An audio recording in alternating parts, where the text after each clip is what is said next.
Hello everyone, welcome back to Malbeefance channel and Malbeefance Gaming for Coastal Virginia Esports.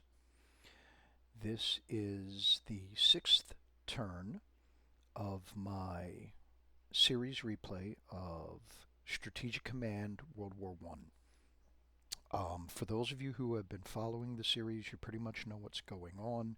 For those of you that are new, I'm pretty sure you'll be able to figure this out pretty quickly, what's going on, the wherefores and the whys. So without any more introductory, I'm just going to jump right into it. For those of you that were watching on the last episode, I wanted to show you a change that I had made from then. If you remember, I had the Austro-Hungarian destroyer and the Austro-Hungarian dreadnought deployed here as sort of an ambush, also to interdict some of the trade and supplies coming in from France to Serbia. And this submarine was a bit further south.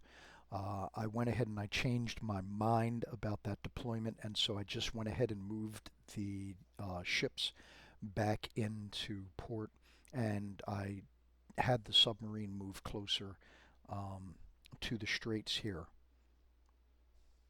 Other than that, everything else remains the same, but I was thinking about that deployment after I had completed the episode, and I thought to myself, no, I don't want to leave those two ships there without the support of the rest of the Austro-Hungarian fleet, which is still in port, waiting for me to finish getting them up to full strength before I go ahead and send them out here, because the Entente Navy is very powerful when it is organized into a sizable group, and I just don't want to take a chance of throwing away the Austro-Hungarian naval assets, because if I husband them properly, then they will become a major asset if the game plays out the way that I hope it will. Alright, so just going to jump right into it and advance the turn.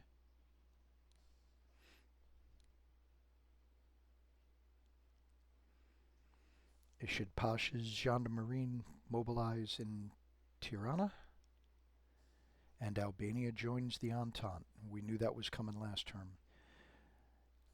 The UK adds the Agincourt dreadnought to her fleet. This is the dreadnought that the Ottomans had purchased from the UK.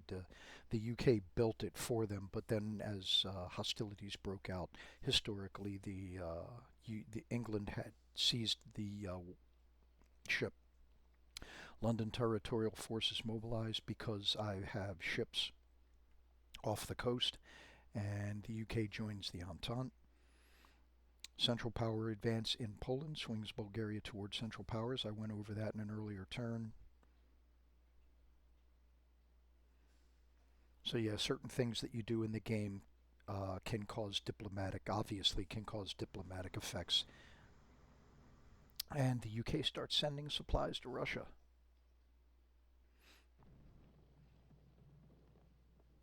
Entente raiders are disrupting my supplies coming from Norway. Nothing I can do about it at the moment. Entente naval units blockading Germany in the North Sea, and fear of German raiders upset the British Empire. Now there's going to be a bunch of these. The thing is, though, I've played as the Entente, and I've never really seen this affect the supplies coming in. So I don't know if this is just for historical context, or it actually has an effect on the game. Japan declares war on the Central Powers. They want to get all of Germany's colonies out there in the Pacific. Maritz Rebellion, the Boer War starts in South Africa. Max Planck and other prominent figures signed the Manifesto of the 93 in support of Germany. Max Planck was I believe he was a scientist. Might have been a psychiatrist. Not sure which. King Carol I of Romania dies, and Frederick I ascends the throne. Scientists report progress in trench warfare for Germany from 55 up to 76%. And there is our tally sheet for the upcoming turn. This total plus whatever was left over from last turn is what we get over here.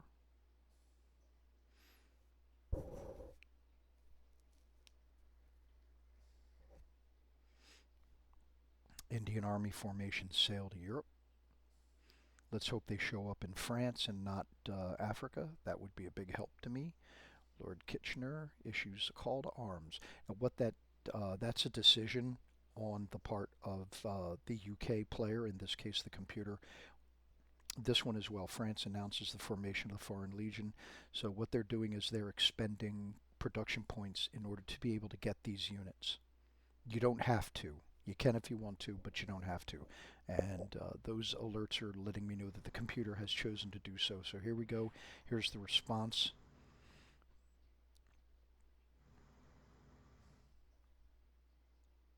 So this is why I had the submarines out there to act as pickets. They're slowing down the movement of British naval forces into my formation.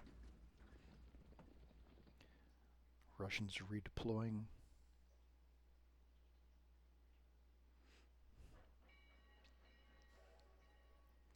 So they fortified. They just got railed in there using the rail line. That's not really a good plan to have a unit do that because they're kind of out disorganized. Oh, that destroyer took some damage.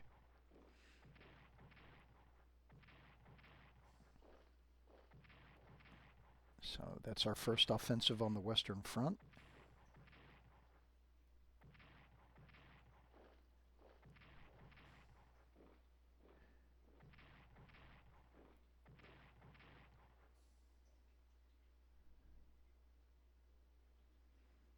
All right, any more attacks? Doesn't look like it. Yeah, now the computer's just reinforcing his positions.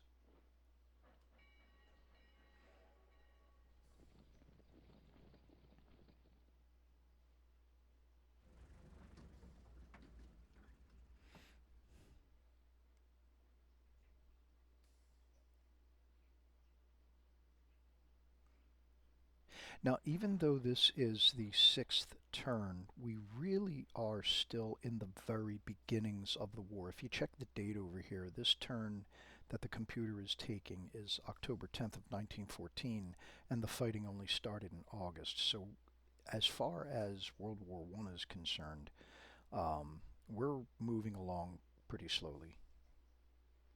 France increases arms production in the southwest.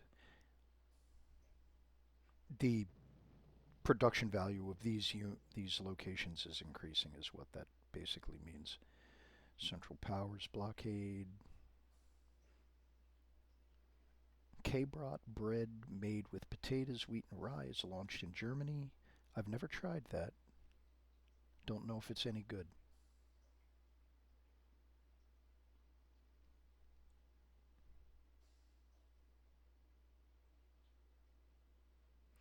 Alright, so this is just a summary of all of the alerts that we got last turn, or for the computer's turn I should say, and it also lets me know that my submarine, my Austrian submarine, has interdicted some Serbian supplies, so they've lost 17 production points as a result. It's helpful. It's not great, but every little bit does help. So now the computer's letting me know that unrestricted naval warfare is a great way to hurt British morale, and it also increases German morale. However, it could accelerate America's entry into the war. And now these are the new German units ready to deploy. Whoops.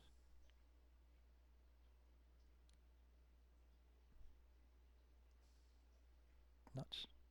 Sorry, I'm trying to move the map. There we go.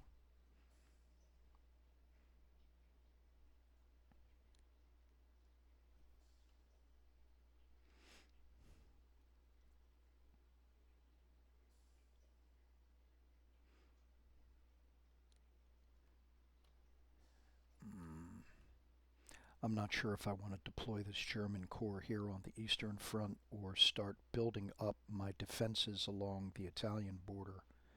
Eventually, Italy will join the war on the Entente side.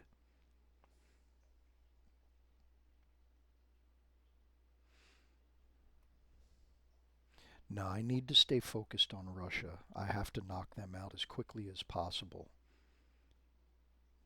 That is an absolute key to winning the war.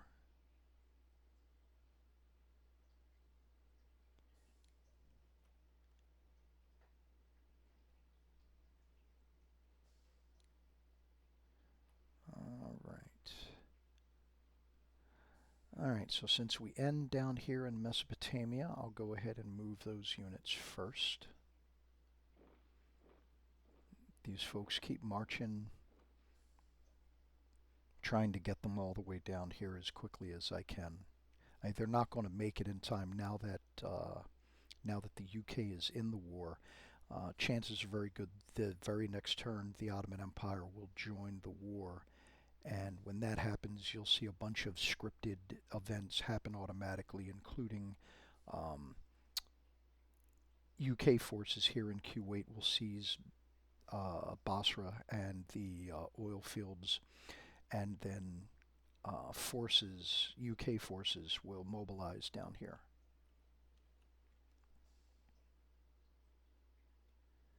All right.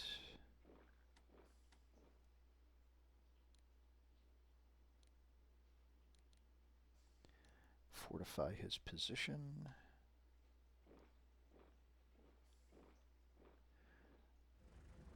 Try and get this headquarters centralized so that he can cover as much area as possible. You'll notice this highlighted section lets you know where a unit can be located, and they will have communication with this headquarters.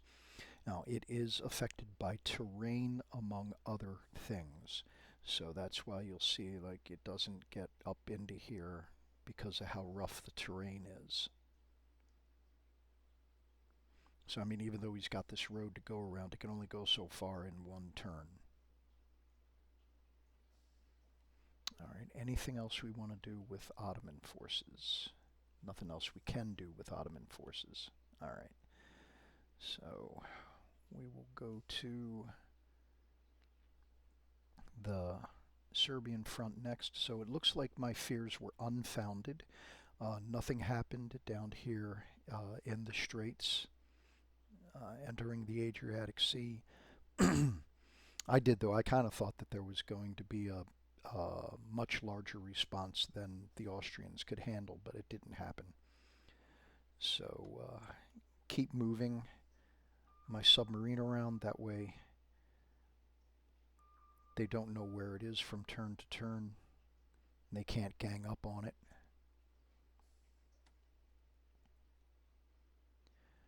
I am still going to keep the Austrian Navy in port for the time being until I'm able to get more assets able to come out and assist them. I mean, they could go right now, but they're understrengthed, so I'd like to give them every possible advantage. Now, because of the rain and the low technology level of the Austrian forces, I'm not going to have a lot of advantages here along the Serbian front, but I'll check just to see if something looks good. So that 2 to 3 would be enticing to me if I had more powerful units in position to take advantage. He's already pretty well damaged. He's down almost to half strength. Yeah, and there's not good odds along here, or I might pinch that unit off.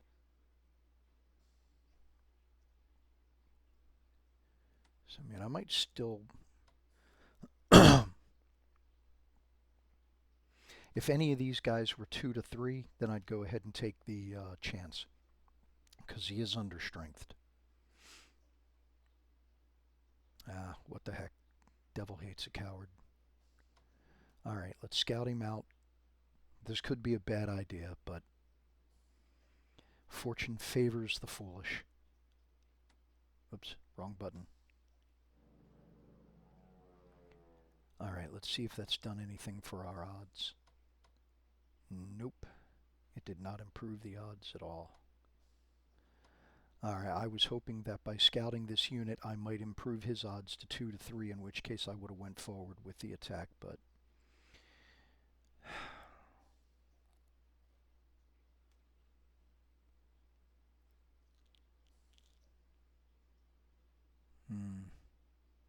they don't have much of a capability for a counterattack, so as long as this doesn't go really awful, I might be able to make this work. Alright, let's see what happens. This could be bad, but we'll see. Alright, 2 to 2, we'll see what we get. Oh, nice. Alright, he knocked him down 3. Awesome. So that does not improve his, but it does improve his odds. He's now 1 to 2 instead of 2 to 1. Alright, let's take that. Oh, and he got, no damage, and he took him down 3 points. Awesome. Finish him off. Fantastic. Absolutely fantastic. Well, that went way better than I thought. Good thing I rolled the dice. Alright, unfortunately I don't... Nope, he can't move in there. Neither can he. I'd like to move somebody into this hex who can actually fortify. These guys have attacked, so they can't entrench themselves if they move forward.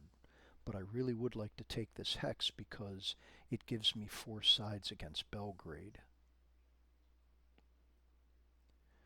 So, alright.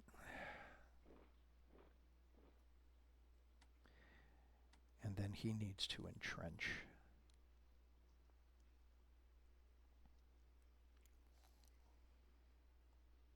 Alright. Bring the headquarters down a little. Alright, so that went better than I had expected. That's nice. Now we have to respond to France's offensive here on the Western Front. They did a lot of damage to this unit. Now this hex right here, you'll have seen over the turns that the computer keeps moving pieces in and out of it. I believe all the way back on the first episode I mentioned that this hex is difficult to supply for either side, and that's part of the reason why the computer keeps moving forces in and out. So it'll get somebody in there for defensive purposes. Maybe it's planning on offensive, who knows. But if the unit sits there too long, it starts to run out of supplies, and so they got to move out of there. Now this British unit was moved in by rail. I don't know if you heard the sound effect that lets you know that. So his defensive capabilities may or may not be too particularly great right now. With the rain and the mountainous terrain, he's probably in a pretty good defensive position, but if he's not, I'm going to take the chance to do some damage. So, oh yeah, 1 to 3. 1 to 3, but that's 2 to 2. 2 to 3. Alright, we're going to do some damage here.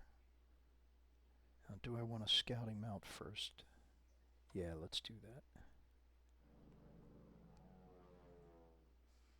Alright, so the recon position has been reconned. Only did 2 instead of the anticipated 3, but we took no damage in return, so that's good. And you'll notice that his number has grayed out.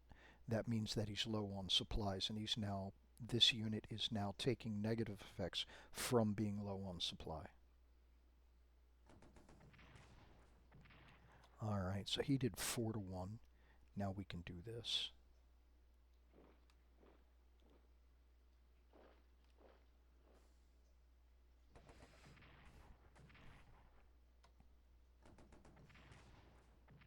Alright. So I seriously doubt the computer had intended to sacrifice that unit, but I'm not complaining.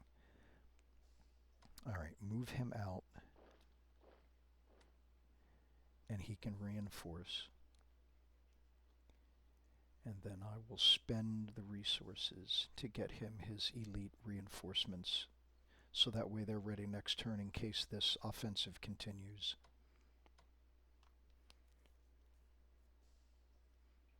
So that was my whole counteroffensive here on the Western Front. I am going to play a really hard defensive position. I'm not going to try and dig for territory because I want to be as focused as possible on the Eastern Front.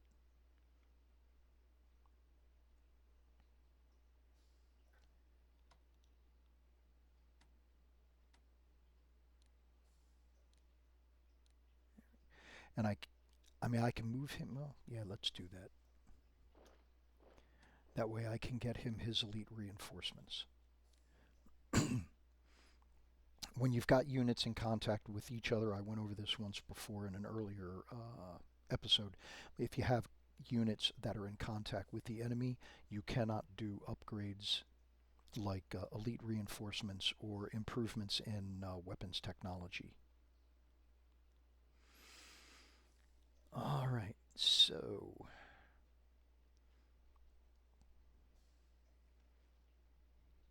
now you'll notice that the Agincourt has remained in contact with the König Albert,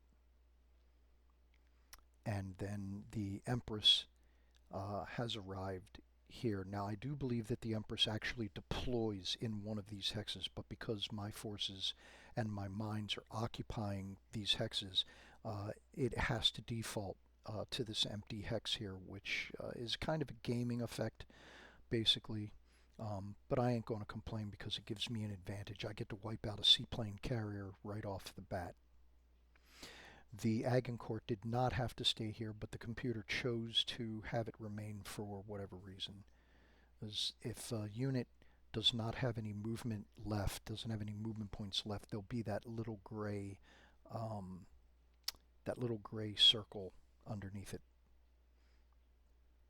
So let's go ahead and have the Dreadnought engage the flat top.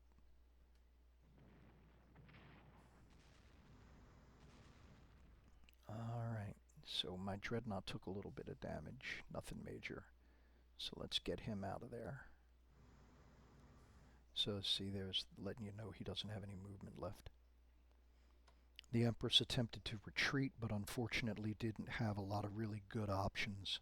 So we're still in contact.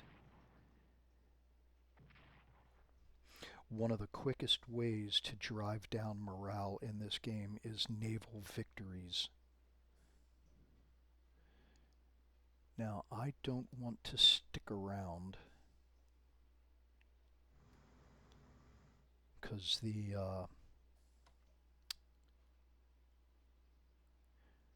British fleet is considerably more powerful than the High Seas fleet and considerably more numerous. Whoops, wrong button. Alright, that's helpful. Sorry, I keep hitting the wrong select button. Alright, let's scout out behind the Agincourt and see if there's anything hiding back here. Yes, there is. Okay.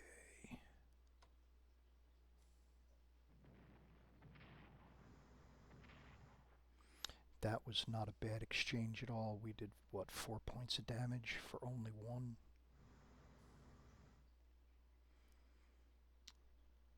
Alright.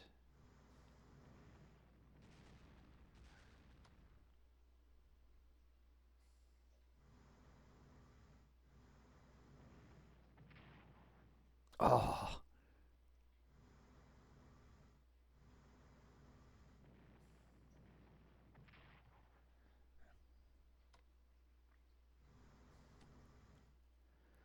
Alright, now do I do this? Yeah. Yeah.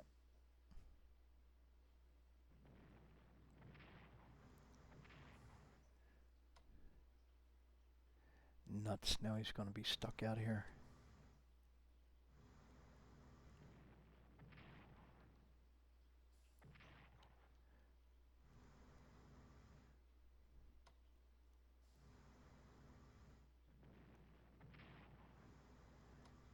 Grrr.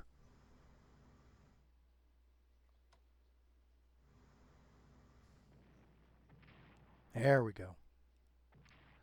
Resilient little guy.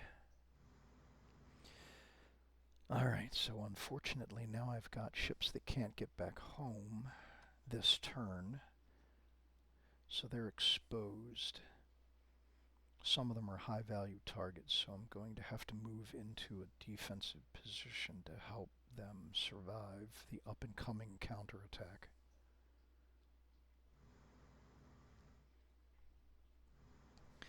Destroyers are much easier to replace than dreadnoughts.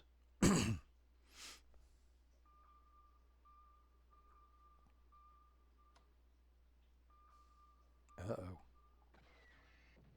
French destroyer.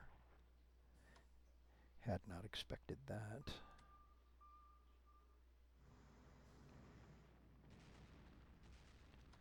Grr.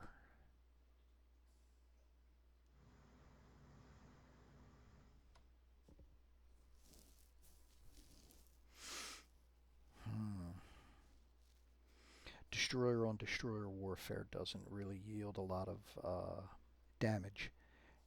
And then because my guy's got to move in order to get there, that's going to reduce his odds also. So instead of going for a long odds attack, excuse me,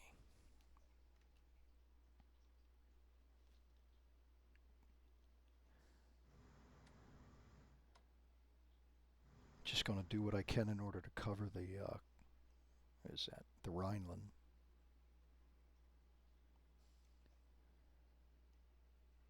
All right. Okay, so that takes care of the Balkans front or Serbian front and the Western Front. So now we go to the main event. Now again, the sky is crying. It's raining over pretty much most of Europe. That is going to have a negative effect on offensive operations. So I'm limited in what I'm going to be able to accomplish. Now I remember from the start of the turn, this unit was brought in by rail, so his defensive capabilities may be questionable. So we might be able to get an advantage there. So let's see what we've got. So 2 to 3 and 2 to 3. But I've also got to worry about their counterattack. And on the computer's turn, the weather can change. So we've already had a couple of good battles taking risks. So, but I really do want to have these guys entrench. So before I make that decision, let's see how the rest of this goes. The Austrians need to reinforce him.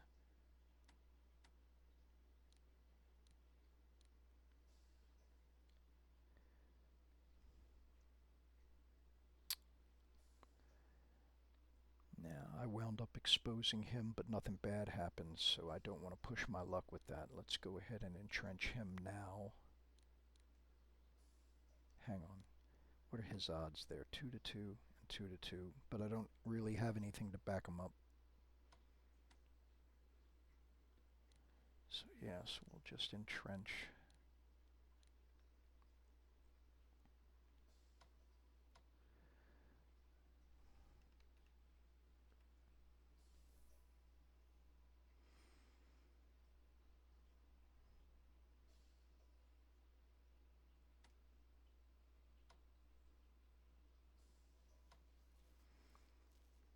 Alright, so he's ready to be able to occupy the front line, so he can get out of there.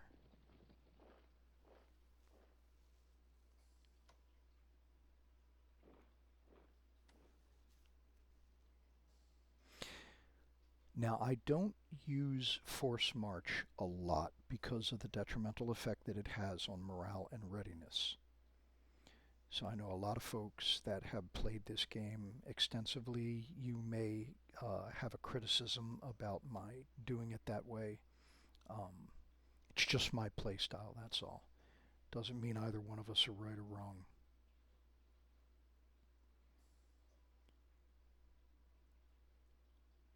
So he's low on supplies, and I can get a 1-2 attack. Nah, we only got 1-1. Rats. Alright, so move him. Nah, it's only 1-1. Alright, I'll keep him down here for the time being, just in case I get a major offensive from the Russians.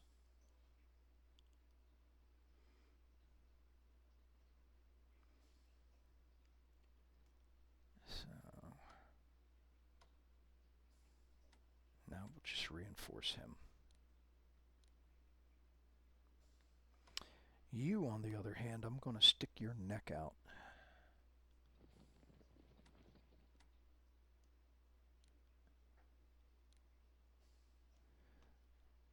Try and keep this corridor open if I can and start pushing up the river. Take the opportunity to do that while I can. Have him plug that hole until I can get a more powerful unit in there.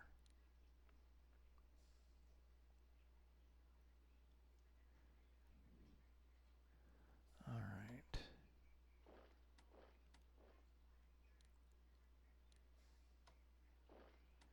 Finish getting that done. Oh. Almost forgot about him.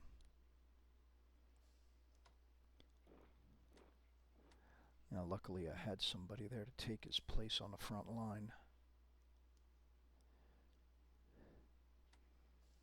Alright, continue to grab these elite reinforcements where I can. I know, I'm just absolutely draining my resources. I've only got 20 points left for the Germans, so I'm not going to be able to do any research this turn.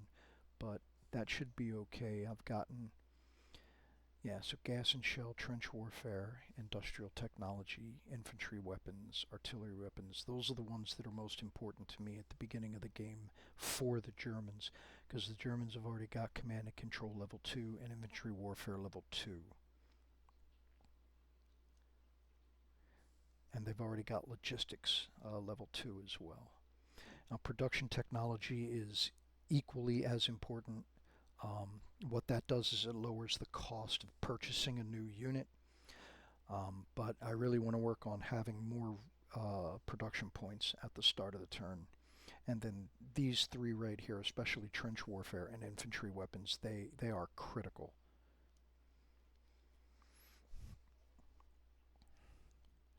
Alright, so since I've got this closed off now, and it doesn't, I mean, I know the Russians have got a much larger force up here. There was another corps of infantry and at least one corps of cavalry that I saw moving around up here.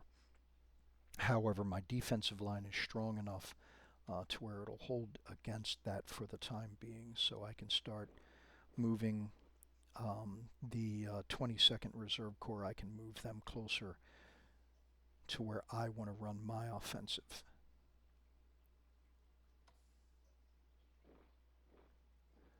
Oh, that is so tempting. That is so tempting.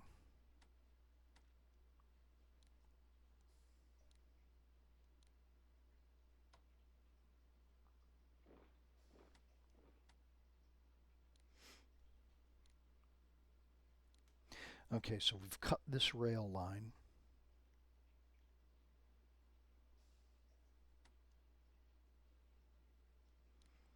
Hang on, 2 to 4, 2 to 2. Okay.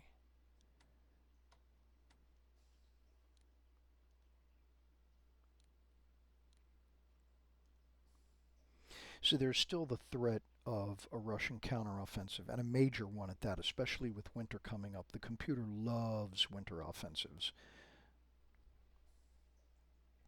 So I do have to be a little cautious.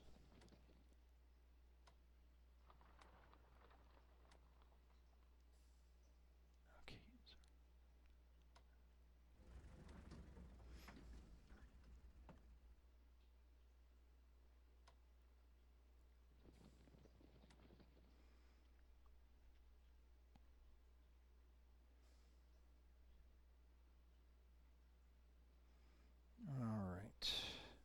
move the map a little bit here.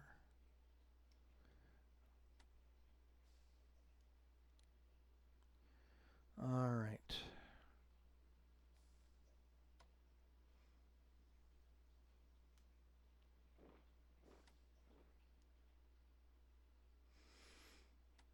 All right, so I'm really not in a position to take advantage of that attack as much as I would like to. So let's go ahead and hunker them down. I've got enough to where I can reinforce him, but that's about it.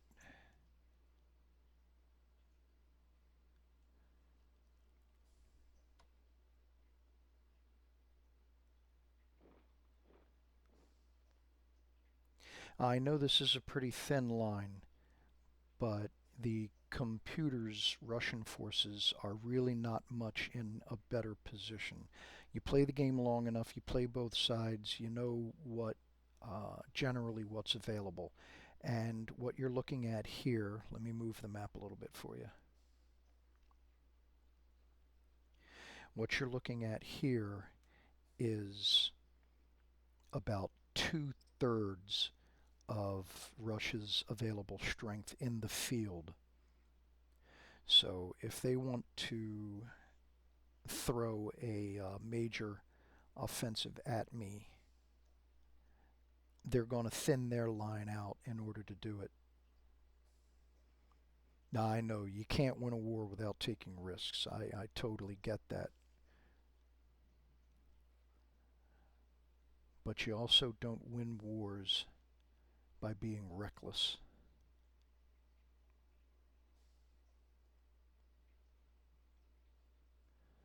All right. Whoops. Where is... There we go. Turn those trenches around. All right, let me have a quick look here. Anything else I want to do on the Eastern Front? Not really. Can I use those last couple of points? Yes, I can. Now he only gets one. That's better than what he had before. All right. Whoops. Now, the Austro-Hungarian Empire has a lot of production left over. I haven't used it like I had with the Germans, but then I was focused on the Germans.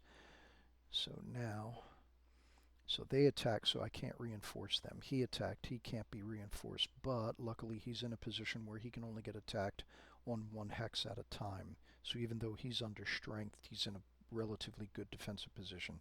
It's this guy here, the Austrian 8th Corps, that has got his neck out. Because, I mean, all these guys can take their turns wailing on him, and the trenches are in the wrong direction. So he's got the river on this hex. Oh, he does. He's got the river on both hex. Okay, so that'll help him out some. All right, so any research I want to do with the Austrians, yes, they need to get gas and shell going.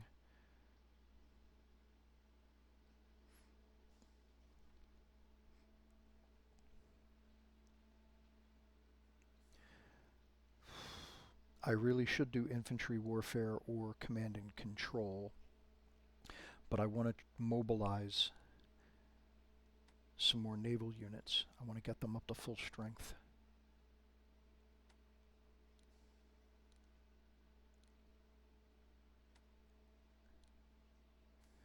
Okay, I can only do 2 points. Can I get the cruiser all the way up? No. All right, what do I got left? 45.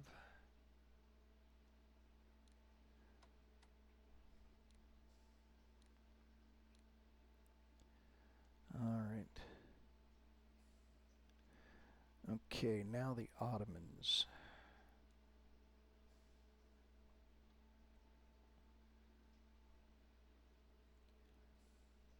All right.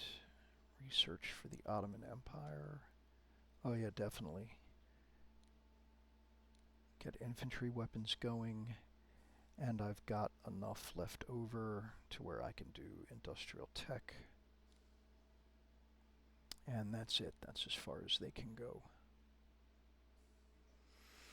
All right, anything else? Real quick, let me look at diplomacy. So we had a positive diplomacy effect for Bulgaria, so they are now up to 46%. When this number gets to 99 is when a nation declares that it is going to enter the war for one side or the other.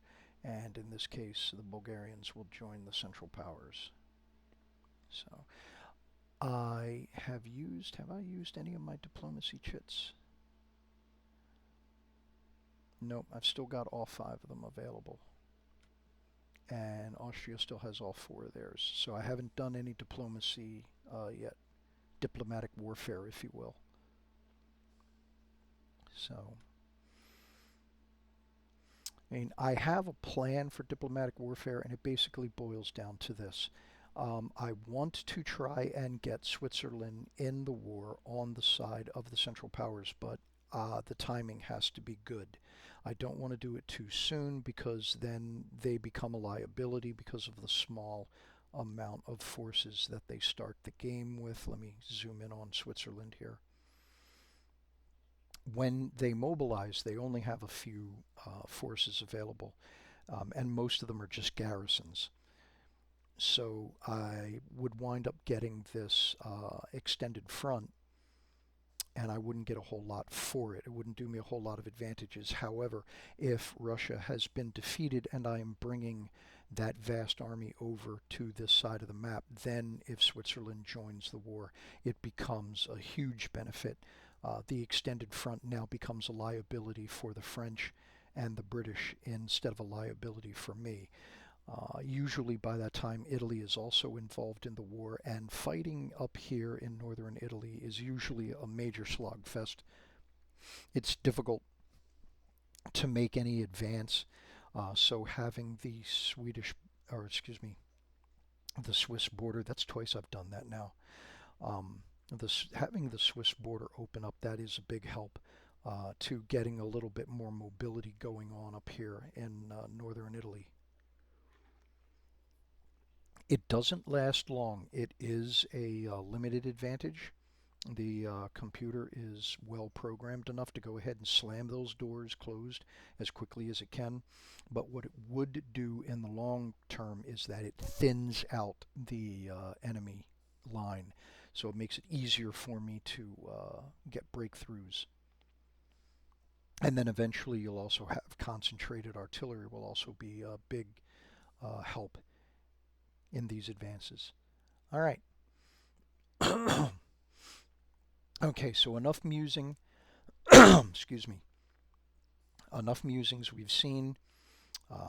We've got a major victory in the North Sea with the sinking of the Agincourt and some of her support ships. That battle is not over yet, though. The nature of this game, the way the with movement points for the ships and the turn structure, the Entente will be able to respond to my ships still being out here. So we're going to see some more fighting up here in the coming turns until I'm able to get my ships out of here.